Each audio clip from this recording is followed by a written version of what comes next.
Mesdames et Messieurs les députés, fin août, Angela Merkel ouvrait largement les frontières allemandes de migrants et déclarait souhaiter en accueillir 800 000.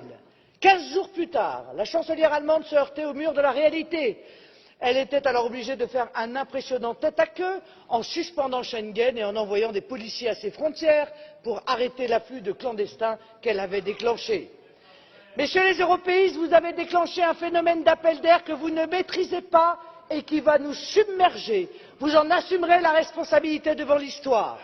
Cette folie doit cesser tout de suite par une politique ferme et claire à l'australienne pour que le flot se tarisse tant qu'il est encore temps et que ce chaos cesse. Quand vous avez tort, vous essayez de m'empêcher de parler, mais croyez-moi, les peuples européens, eux, m'entendent.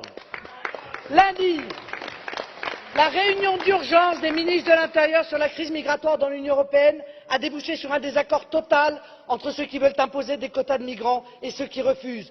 Aussitôt, l'Allemagne, par son ministre de l'Intérieur, a menacé de sanctions financières les récalcitrants. Ce chantage est absolument indécent. Maintenant, c'est le président Schulz, président socialiste, qui fait un coup de force antidémocratique et insupportable avec la complicité du PSE et du PPE en imposant un vote d'urgence.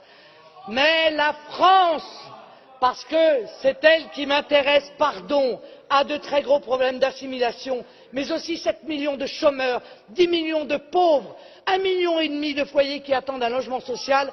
Elle ne peut plus accueillir personne. Il est donc absolument nécessaire d'arrêter définitivement le système Schengen, de laisser chaque pays contrôler ses frontières et chaque peuple faire ses choix librement.